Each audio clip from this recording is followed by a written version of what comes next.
The Battle of Benfleet was an 894 battle between the Vikings and the Anglo-Saxons commanded by Edward the Elder and Athelred, Lord of the Mercians, the son and son-in-law of Alfred the Great respectively.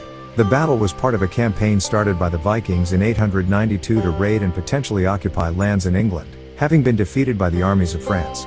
As part of this campaign, the invaders were supported by those Vikings who had settled in England following an earlier invasion launched in 865. The battle was a victory for the Anglo-Saxons, who successfully captured a number of women and children, as well as capturing or destroying the Viking ships. After their defeat, the Vikings continued to raid England until they disbanded in 895 after being forced to abandon a series of camps. The rest of Alfred's reign was peaceful, and he was succeeded by Edward as King of Wessex in 899. In time, Edward would become the ruler of Mercia, uniting the two kingdoms. After their defeat, the Vikings continued to raid England until they disbanded in 895 after being forced to abandon a series of camps. The rest of Alfred's reign was peaceful, and he was succeeded by Edward as King of Wessex in 899. In time, Edward would become the ruler of Mercia, uniting the two kingdoms. Background. Situation in England. Following the victory of Alfred the Great over Guthrum at the Battle of Edington in 878, Guthrum became King of East Anglia and his army settled in that area. This marked the end of the campaigns of the Great Heathen Army of Vikings who had first attacked England in 865. Added to the land of East Anglia were those of Essex and southeast Mercia, forming Guthrum's kingdom, while Northumbria had been broken up, with the richest part forming the Viking kingdom of York under Halfdan, while the northern part survived under a local ruler, Eadwulf, ruling from Bamberg.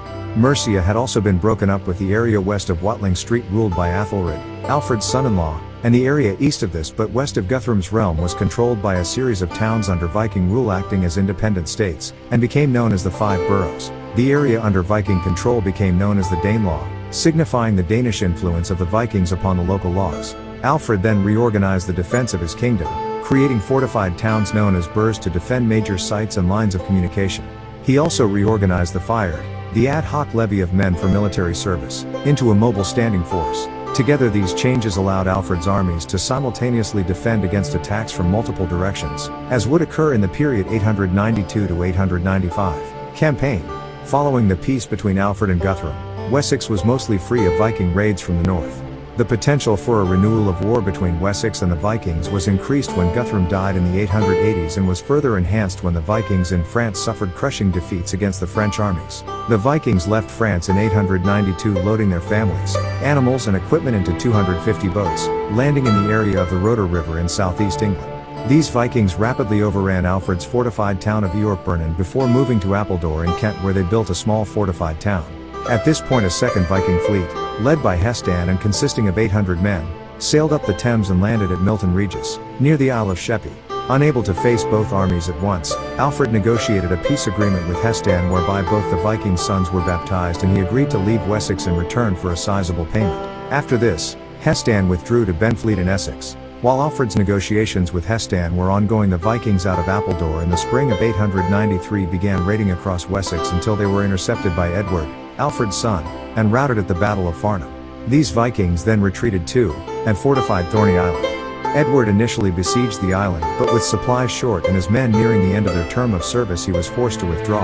Alfred had intended to relieve Edward's army when he heard of a fleet of 100 ships out of Danelaw were besieging Exeter and another fleet of 40 ships were raiding the Devon coast. Alfred was forced to turn to face the Vikings at Exeter, while Edward was joined by Athelred and a contingent of Londoners and returned to Thorney, finding the Vikings still there. After taking hostages, Edward allowed the Vikings to retreat to Benfleet, to join those under the command of Hestan. Battle. In 894, Edward and Athelred followed the Vikings to Benfleet, where Hestan was absent on a raiding expedition. The Saxons broke into the camp and managed to capture a number of women and children, including Hestan's wife and 2 sons. Hestan's family were sent to Alfred, who returned them to Hestan as part of the subsequent negotiations. Most of the Viking ships were also captured, with many being sent to London or Rochester. The rest were broken up or burnt. The surviving Vikings were joined by Hestan at Shoebury, where they made a new camp. The Battle of Benfleet was one of the most complete victories gained over the Vikings on English soil up to that point. Evidence of the battle was found during the construction of South Benfleet railway station during the 19th century, when human bones and charred timbers were discovered. It is possible that the Anglo-Saxon dead were buried near Benfleet Church. Aftermath. At Shoebury, the Vikings received reinforcements from within the Danelaw, and then relocated across England to Buddington. This was near the Welsh border, and Hestan sought the help of the Welsh princes, but they instead chose to honor an existing alliance with Alfred, recognizing him as their overlord.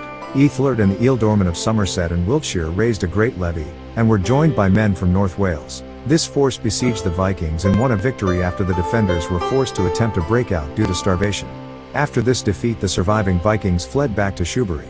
The Anglo-Saxon army pursued them and forced them to leave Wessex and head for the deserted ruins of Chester. They were compelled by hunger and disease to abandon this position and moved into North Wales, where they pillaged for provisions. After 9 months, the Vikings left Wales and travelled through the Viking-held territories of Northumbria and East Anglia to reach Mersey Island in Essex. Leaving the island after a short time, they sailed up the Lee River and established a camp near London. Alfred forced them out of this camp in 895, and the Vikings rode across England to establish a new camp at Bridgenorth. While Bridgenorth was besieged, a diplomatic mission was sent to the Vikings of Northumbria and East Anglia to eliminate their support for the invaders. Once this had been accomplished, the Vikings at Bridgenorth disbanded. Until Alfred's death in 899, relations between the Anglo-Saxons and their neighbors were largely peaceful. Upon his death, Alfred was succeeded by Edward as King of Wessex, and Ethelred was succeeded by Ethelfled, his wife, as ruler of the Mercians upon his death in 911. Edward took personal control of Mercia following Ethelfled's death in 918, uniting the two kingdoms.